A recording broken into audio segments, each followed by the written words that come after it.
یہ کراچی سے سوال ہے کہ دجالی قوموں کی تباہی کی بہت پیشگوئیاں ہیں اور ان کی وجوہات بھی ہیں، لیکن کائنات کے بہت سے راز یہ قومیں کھول رہی ہیں اور انسانیت کے لیے فائدہ مند ہیں۔ اسلام کی صداقت اور پیشگوئیوں کی سچائی کا ثبوت بھی فراہم کر رہی ہیں۔ کیا یہ اقوام تباہ ہو جائیں گی؟ اس پر کچھ روشنی ڈالیں۔ ان اقوام کی تباہی کا تو ذکر نہیں ہے، دجالی فتنوں کی تباہی کا ذکر ہے۔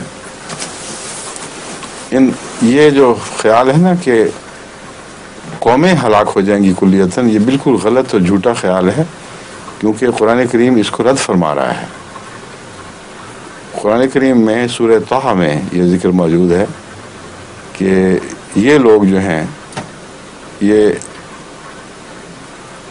وہ آیات ہیں، میں بتاتا ہوں۔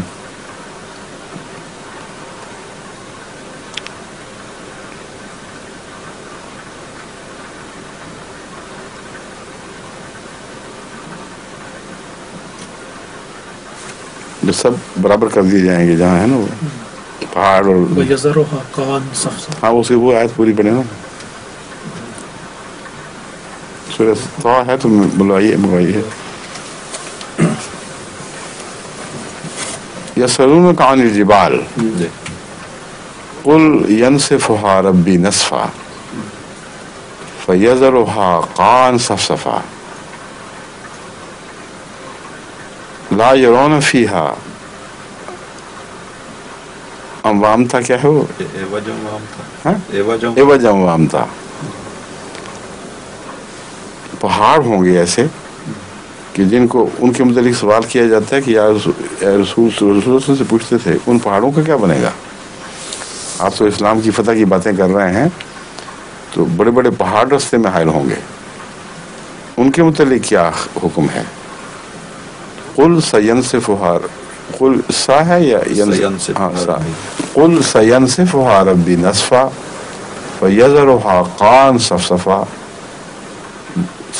لا تری فیہا عوجا ولا امتا، کہ ان پہاڑوں کو خدا زمین کے ساتھ برابر کر دے گا اور ریزہ ریزہ کر دے گا، اور ایسا ہموار کرے گا کہ اس میں تو اونچائی اور گہرائی نہیں دیکھے گا، یعنی ان کے سارے تکبر توڑ دیے جائیں گے، ان کو زمین کے ساتھ ملا دیا جائے گا، پہاڑ نہیں رہیں گے بلکہ عامت الناس بن جائیں گے۔ اس بات کا کیا ثبوت ہے کہ یہاں انسانوں کی بات ہو رہی ہے اور بے جان چیزوں کی نہیں ہے؟ اس کا اس سے اگلے حصے میں ہے، پھر الیوم ہے یا ثم ہے؟ الیوم غالباً ہے، ابھی آئے گا تو میں بتاؤں گا۔ یتبعون الداعی لا عوج لہ، پھر یہ سارے اس دائی کے پیچھے لگ جائیں گے، اس دائی کو قبول کر لیں گے، اس کی اطاعت کریں گے جس میں کوئی کجی نہیں ہے، یعنی محمد رسول اللہ صلی اللہ علیہ وسلم۔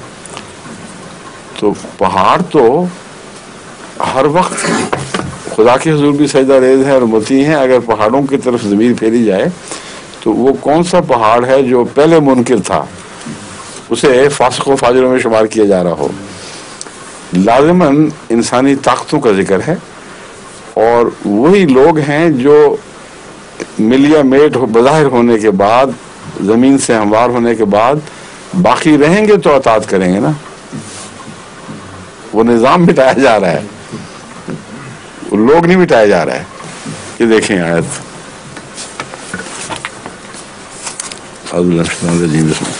یسألونک عن الجبال، قل سا نہیں ہے، قل ینسف فقل ینسفھا ربی نسفا، تو انہیں کہہ دے کہ میرا رب انہیں ریزہ ریزہ کر کے مٹا دے گا، اور لفظاً ترجمہ اس کا یہ ہے انٹو پیسز، ریزہ ریزہ وہی، تو ینسفھا ربی نسفا، انہیں ریزہ ریزہ کر کے پھیلا دے گا، فیذرھا قاعا صفصفا، انہیں ایک چٹیل میدان بنا دے گا، ان کی جو نشو و نما اور وہ طاقتیں تھیں وہ ساری ان سے جاتی رہیں گی۔ لا تری فیہا عوجا ولا امتا، تو ان میں نہ کوئی اونچائی دیکھے گا نہ کوئی گڑھا دیکھے گا، یعنی سب ہموار کر دیے جائیں گے. یومئذن، یہاں یومئذن ہے، یتبعون الداعی لا عوج لہ، یہ وہ دن ہوگا، یہ وہ زمانہ ہوگا جب کہ وہ ایسے بلانے والے کی پیروی کریں گے جس میں کوئی کجی نہیں ہے. اب وہ بلانے والا کون ہے وہ بتا دیتا ہوں آپ کو.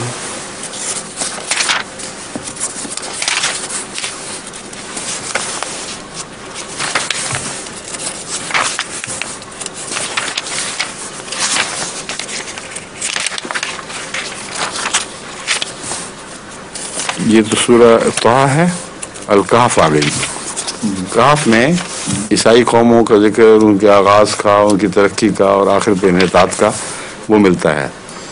تو یہ جو زمانہ ہے دجالی طاقتوں کا، اسی کی طرف طہ اشارہ کر رہی ہے اور یہ بتا رہی ہے کہ ان لوگوں کو اللہ تعالیٰ، ان پہاڑوں کو جن کو تم سمجھتے ہو کہ اسلام ان پر غلبہ نہیں پا سکے گا، ان پر غلبے سے پہلے ان کو خدا برابر کرے گا، لیکن قوموں کو نہیں مٹائے گا. یہ مضمون ہے جو وہاں واضح ہو رہا ہے. اب لا عوج لہ کس کی طرف جا رہا ہے یہ دیکھیں. سورہ کاف. اعوذ باللہ من الشیطان الرجیم. بسم اللہ. الحمد للہ الذی انزل علی عبدہ الکتاب ولم یجعل لہ عوجا. سب تعریف اللہ ہی کے لیے ہے جس نے یہ کامل کتاب اتاری اپنے بندے پر اور اس میں کوئی عوج نہیں رکھی. بہت سے مفسرین کتاب کی طرف ضمیر پھیر دیتے ہیں، حالانکہ قرآن کریم نے وہاں سورہ طہ میں خود کھول دیا ہے کہ رسول ہے جس میں عوج کوئی نہیں ہے، اور جس کی کتاب میں عوج نہیں ہوگا اس کے رسول میں بھی نہیں ہوگا، جس کے رسول میں نہیں ہوگا اس کے کتاب میں بھی نہیں ہوگا. تو ضمیر ایک جگہ جا کے رکتی نہیں، دونوں طرف جا سکتی ہے، مگر رسول کی طرف ضمیر کا جانا زیادہ اولا ہے، کیونکہ قرآن اس کی گواہی دے رہا ہے کہ سورہ طہ میں ایک ایسے شخص کی طرف اشارہ ہے، داعی کی طرف، جو رسول اللہ صلی اللہ علیہ وسلم ہے، جس میں کوئی عوج نہیں ہے، کوئی کجی نہیں ہے. تو بات بالکل کھل گئی. وہ لوگ بچیں گے تو ان کو ایمان لانے کی توفیق ملے گی، اگر بچیں گے نہیں تو انہوں نے بیچاروں نے کہاں سے ایمان لے آنا ہے. ٹھیک ہے جی.